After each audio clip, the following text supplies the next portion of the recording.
Good morning, and thank you for coming. Today marks the 3-year anniversary of Governor Mark Dayton making the first move to fully embrace Obamacare in Minnesota.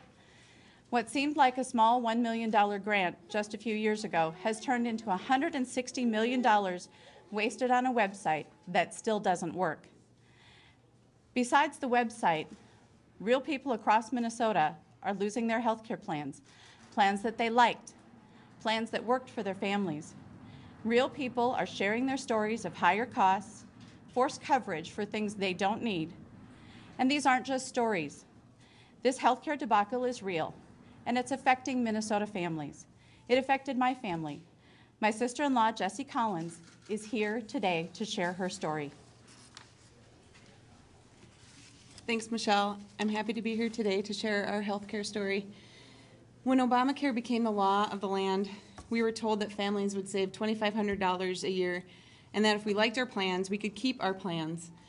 My family, my husband, and our 3 boys liked the healthcare that we had in Minnesota. I'm a stay-at-home mom. We live on a farm in a small rural town in west central Minnesota. We have a tight budget, but we make it work so that I can stay home with the kids. This past October, we received a letter in the mail stating that our insurance rates were set to increase by $870 a year.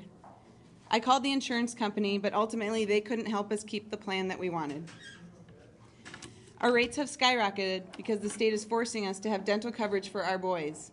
Even Jonathan, our baby, who just got his first tooth 2 weeks ago. Honestly, we haven't even brought our kids to the dentist yet because he hasn't even wanted to see them yet. Before MNsure, we purposely didn't buy dental coverage because it was cheaper for us to just pay cash at the dentist. Now we have to figure out how to pay an extra $870 a year. My husband and I make good choices for our family. We don't need the government telling us what to do. Apparently, Governor Dayton and the Democrats don't trust us to make health care decisions for our family. Well, I don't trust them. We don't trust them. We were lied to. We want our health care back.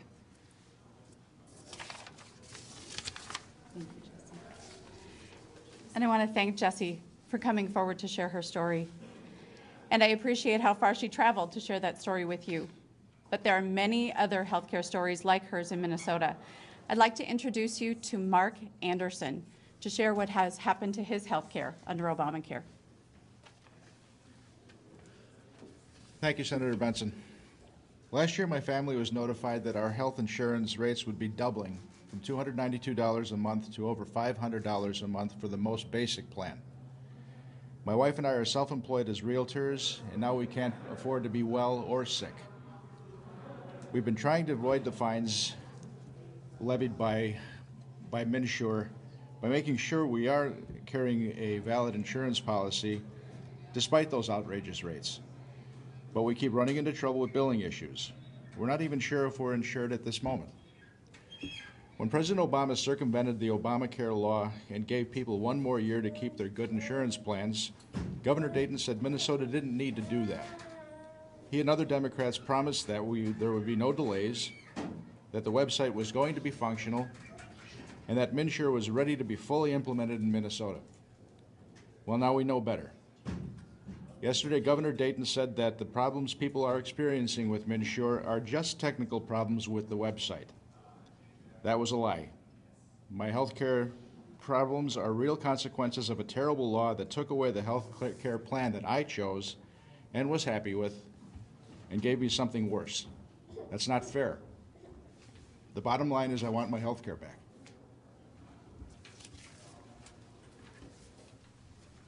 I'm Senator Karin Housley, and I want to thank you, Mark. Being in the real estate industry, I have heard Mark's story more than once in a week of other realtors and self-employed business owners trying to get health care and worried about it. I'm working with another resident in the St. Croix Valley. I've been communicating with her since the fall when she applied for her family for MNsure, her and her 2 sons, only to find out at the end of December that her and her oldest son were not covered, but her youngest son was. and they said that they had made an error and to reapply. So she reapplied only to find out in the middle of January that now none of them were covered. So they said, we're sorry, we made a mistake, you need to reapply again.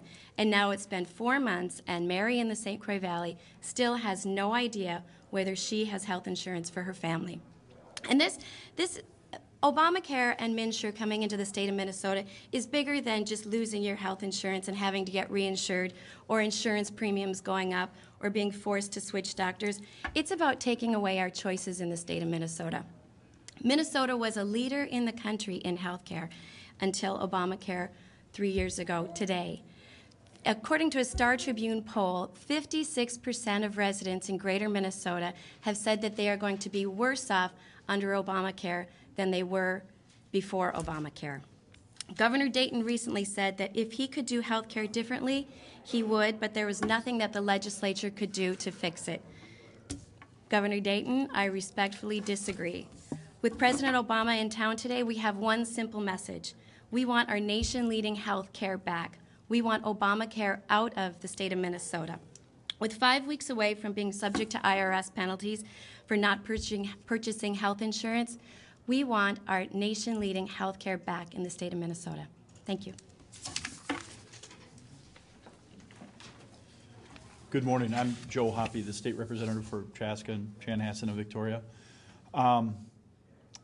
We are looking at a situation where we are, as Senator Housley mentioned, we're looking at potentially Minnesotans that have been trying to get insurance, that have been to the website a number of times, haven't been able to make it work, and now we're about 5 weeks away from the prospect of a potential penalty with the IRS. So what we're hoping that Governor Dayton will today ask President Obama, or maybe Governor Dayton could do it on his own, I'm not sure, but what we'd like to do is push that back and give Minnesotans that are trying to get health care to the end of the year so that they're not going to face a penalty if they've been trying to do the right thing, going to the website and having it not work. We've had a number of occasions where members of the MNsure board have made comments about the gap, the rather significant gap between the number of people that go to the MNsure website and those who actually submit applications. Now, there could be a number of reasons for that, but I think one of the reasons is likely that it's a difficult process. Things aren't 100%. I mean, to be fair, there have been challenges for the exchange for MNsure so far, and they're working through those problems, but people have had issues getting health care. And I think it's reasonable, we think it's reasonable to not have the potential of a federal penalty on the taxes for people that have been trying to get health care. And we would ask again that the governor and the president push this back to the end of the year or a year from now, whatever they want to do, but give Minnesotans more chance to get the health care that the law mandates that they have. I think that's it. Senator, do you have anything to wrap up? Thank you. And does anyone have any questions? You mentioned, Senator, that you want your health care back. What policies or how would you change the system, knowing that this is a federal system and obviously a state system? Well, if you remember, Minnesota had one of the lowest uninsured rates in the nation prior to the implementation of Obamacare. We estimate 9 to 10% of Minnesotans were uninsured. Half of those individuals were already eligible for public programs. That puts us at about 4% of Minnesotans needed insurance coverage of some sort. So instead of a federal sledgehammer, I wish that Mark Dayton, our governor, had defended Minnesota's healthcare system and reached out to Washington and said, let us solve our 4% problem instead of fundamentally transforming what is arguably the best healthcare system in the world. We had coverage for people who were difficult to insure through our MSHA pool. Minnesota Care was stable, bipartisan, working family health insurance. And now that is at serious risk because of the rules that are being put into place in Washington, D.C. We're looking at billion-dollar deficits in Minnesota Care because Washington won't let us run our programs the way we want to run them. What are you saying is a solution? To let what the system is to let Minnesota run our health care plan. Exemptions have been given to big businesses. Exemptions have been given to special interest groups all over the country. The president, whenever he feels like it, changes the law. He could do that for Minnesota, too. he could say, we trust Minnesota to do the right thing. They have proven that they are capable of doing this. And let us manage our healthcare system. Is there anything you think the legislature could do this session short of a federal exemption like you're envisioning to change MNsure, to make it more effective, or is that sort of a lost cause for you? Well, if you look at the first 5 amendments that we did on the Senate floor last year, a lot of that would have mitigated the damage. It would have forced transparency. It would have made budgeting more mindful. It would have put the board in a position of having experts on it. So when the insurance companies were coming to me and saying, we don't think this is going to work, we don't think the interlinks are ready, there would have been somebody on the board saying to the executive team, it's not ready, you're missing your deadlines, we need to make some decisions. Those decisions could have been made in July instead of November. We had real solutions in those first 5 amendments. We offered lots of amendments, but in particular, board structure, composition of the board, how the budget was going to be managed, the active purchaser provision. A lot of time was wasted on the active purchaser provision by the executive team. It should have never even been within the realm of possibility for MNsure. Will Republicans make any efforts to accomplish any of those pieces this session, do you think?